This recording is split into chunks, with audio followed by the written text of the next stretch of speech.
Welcome back to What Works DIY. Today I'm going to walk you through every single connection inside a PV combiner box, from the DC fuses all the way to the final busbar wiring. Before we get into the wiring, look at this. This is a fire suppression module, the Taxnella Aerosol unit. It clips directly onto the DIN rail inside the cabinet. In the unlikely event of an electrical fault, this automatically activates to protect your entire setup. I always recommend including one of these in any combiner box, especially when you're working with DC power from multiple solar arrays. Now let's go step by step through the internal layout.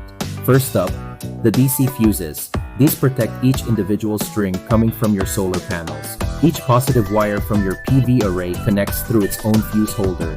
If one string develops a fault, that fuse blows and isolates it without taking down your whole system. Next in line, the surge protection device, or SPD. This is your insurance against lightning strikes and voltage spikes. It sits right after the fuses, connected to both the positive and negative bus bars, plus a dedicated ground. When a surge hits, the SPD shunts that excess energy safely to Earth.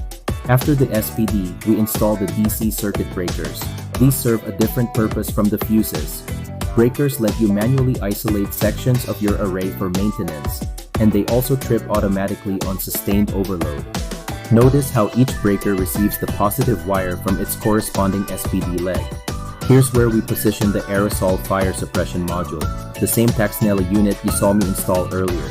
It sits centrally on the DIN rail so it can cover the entire enclosure. No complex wiring needed, just a simple connection that triggers on heat detection. Now the final stage, bus bars and output wiring. All the negative wires from your solar strings connect to the negative bus bar here.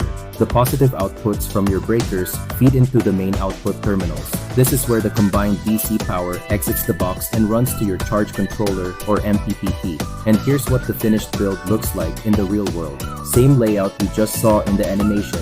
DC fuses, SPD breakers, fire suppression, bus bars, all wired and ready.